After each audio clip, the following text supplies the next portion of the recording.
Alexander Zverev has shown us once again why he's the greatest player in history without a slam. You might say Jannik Sinner withdrew, Alcaraz got beaten early, and Novak didn't play, but I'll tell you this. What we saw from Zverev in Paris was pure insanity, and to top it all off, he appeased thousands of tennis fans by delivering a total beatdown to an opponent who had just entered his villain arc. Here's how Zverev did it.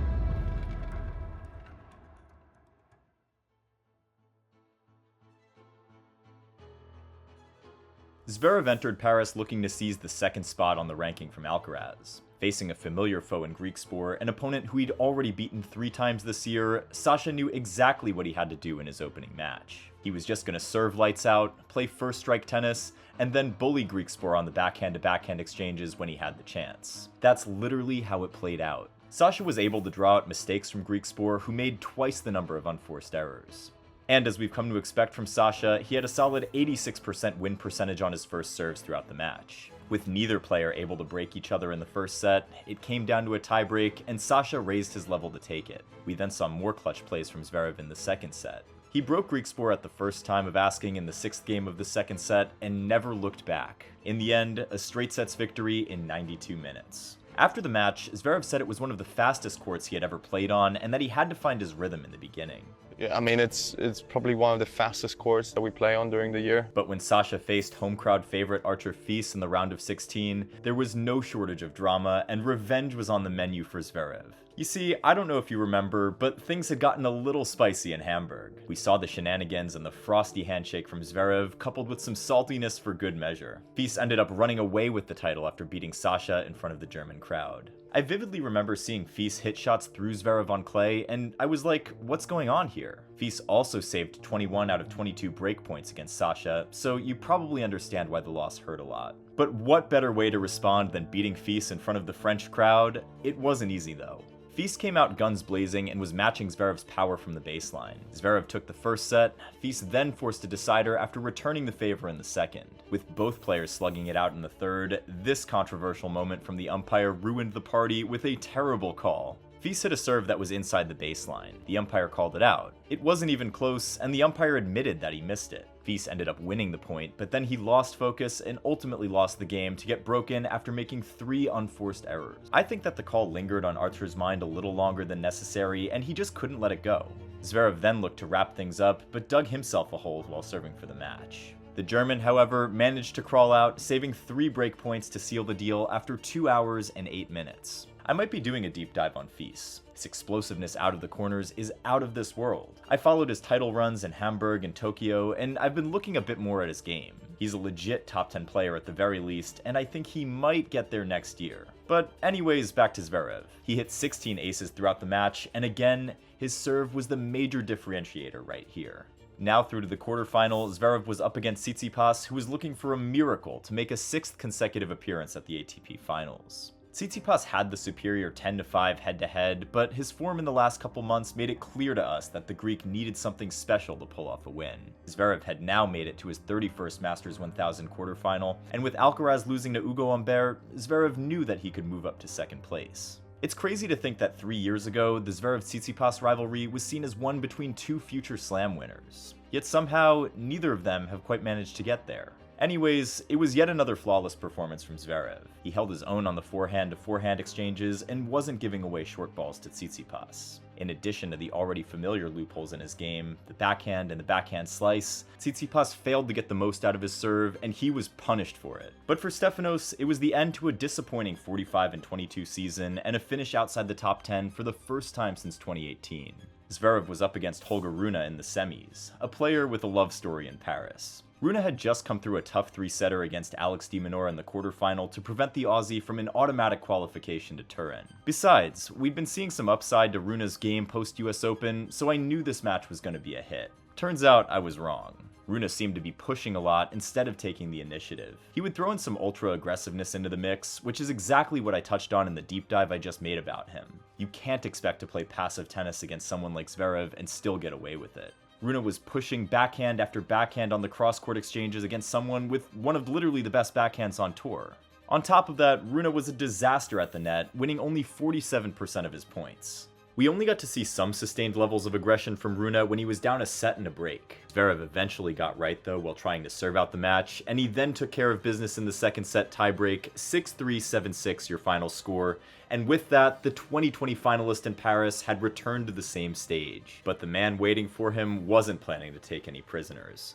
Ugo Humbert had just become the first Frenchman to reach the Paris Masters final since Tsonga in 2011, and you can imagine how good it felt knowing he had just ended a 13-year wait. Humbert was giving the Parisian crowd everything they wanted with his intensity, emotional bandwidth, and the fireworks that followed. But for neutrals, many wondered how Humbert managed to break bad in a week. Humbert's grunts had suddenly become the scariest sound heard during Halloween. He was celebrating every point like he had just won a Grand Slam, orchestrating the home crowd whenever he got the chance, and even celebrated wildly when Karen Khachanov was down with an injury in the semis. Khachanov told Humbert at the net to show more respect, saying that he had no idea how to behave. Khachanov did say that he was willing to congratulate Humbert if he behaved like a normal person. Anyways, the distaste for Humbert's action were palpable, and it was easy to see why. Told him at the net to be a little bit tranquil and respect. No idea how to behave, and I always fair play. I will congratulate him if he behaves like a normal person. Coming into the final, Sasha already knew what to expect from the Parisian crowd. He had previously said that the atmosphere was a lot louder than it was at Roland Garros, but I think that to some extent, it also has to do with the fact that the event is played indoors, so the sound bounces off with louder echoes compared to an open roof venue. The final got underway, and it was a complete unraveling. Zverev pounced on Humbert from the get-go, and before I could grab my SuckerPunch juice, Zverev was already up 2 breaks, eventually taking the first set 6-2 in 36 minutes. We saw Humbert making sloppy forehand errors as Sasha wasn't giving him any short balls to work with. Take a look at the stats after the first set. Honestly, I can count the number of times I've seen Zverev so aggressive in a final. Seems like he took Federer's advice to me. Looking at the tactics, Sasha was hitting with a lot of pace down the middle to strategically prevent Humbert from finding any rhythm on his lateral defense. And not willing to concede his position on the baseline, Humbert was forced into making a lot of errors. On top of that, Sasha was going really big on his forehand, and there was real intent behind every shot. Not something you see often. I also noticed that Sasha's forehand had become flatter and the finish on the swing dropped a little from the shoulder height. It seems like there's been a change in the racket setup, which we might need to look into a little bit. Zverev knows how to play what some fans might call boring tennis and just drag you into endless rallies. Also being the much better server, Zverev was winning more of the short and long rallies. It was rinse and repeat in the second set as Humbert got broken off the back of yet another forehand down the line error. And at this point, we knew it was just a matter of time before the inevitable occurred. But you might be asking, how come Humbert wasn't able to attack Sasha like he did other opponents? Well, the answer's simple. Zverev is one of the best counterpunchers in the game. With his position further back from the court, he's able to absorb the pace so your speed and depth don't bother him as much. And don't forget he's almost 2 meters tall, and that gives him more reach than most tennis players, so much so that it makes up for him not really being able to slide so much on the backhand. Humbert tried to generate short returns by hitting his lefty sliding serve out wide to Sasha's backhand, but that didn't work either. In the end, it was a total demolition, and Zverev took the second set 6-2 to secure his 7th title at the Masters 1000 level. A 26th consecutive win against a lefty too. It definitely wasn't the best performance from Humbert, which is understandable. The nerves might have gotten to him a bit in the biggest match of his life, and with not too many options to work with, he got beaten comprehensively. Humbert said that he put his best effort forward, and he had no regrets. Meanwhile, this is how Tennis Insights rates Zverev's performance in the final. The serve in particular was a major differentiator for him.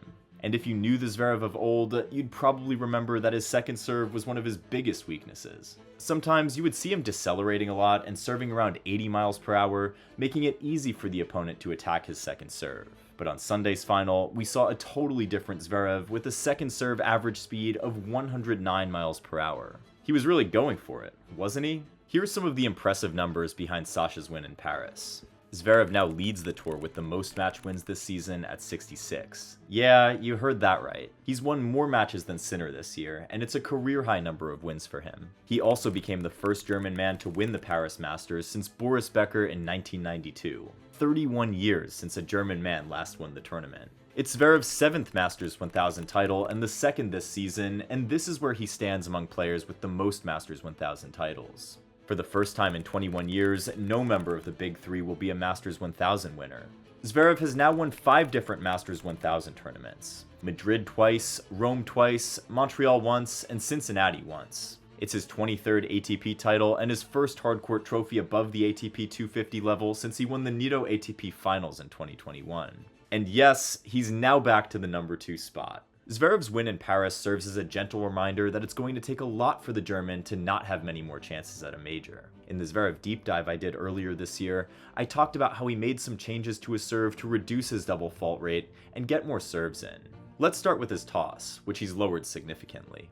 That small change led to these improvements on the serve by giving him more control over the ball's momentum.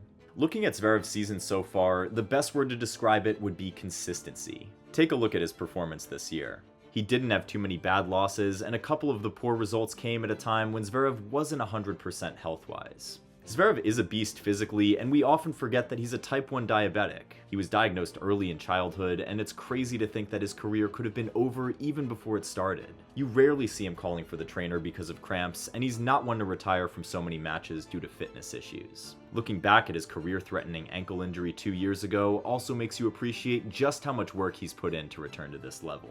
Still, there are areas that need to be worked on. While his forehand is looking better and better, the ultimate test would be seeing how it holds up in a high-stakes Grand Slam match. Also, the anticipation at the net and the volleys still have room for improvement because Zverev tends to volley deep a lot of times when he doesn't need to.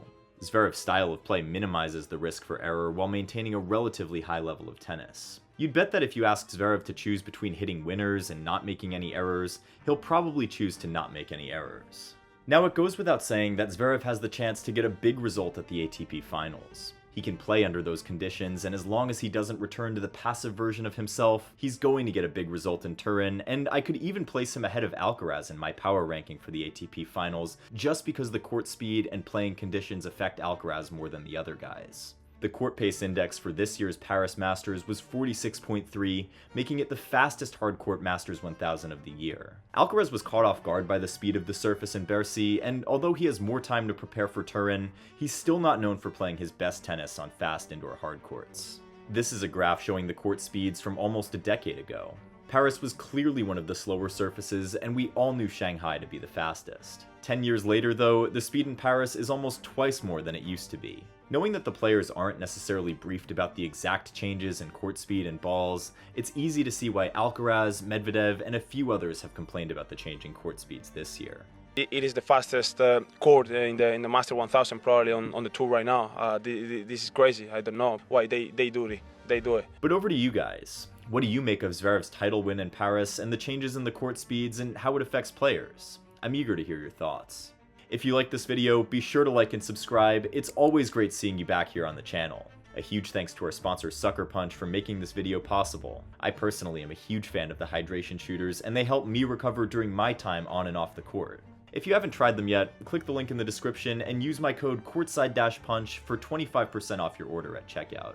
And speaking of pickle juice users, I just made a video on Carlos Alcaraz and how 2024 was his best season yet. I'm keen to share my thoughts with all of you. I'll also be in Austin, Texas for the next few weeks at the Drop Shot Series ITFs. If you're in the area or just a tennis tourist, come by and say hello. It's free to get in and the level will be insane. Looking forward to seeing you out there, and until next time, keep swinging.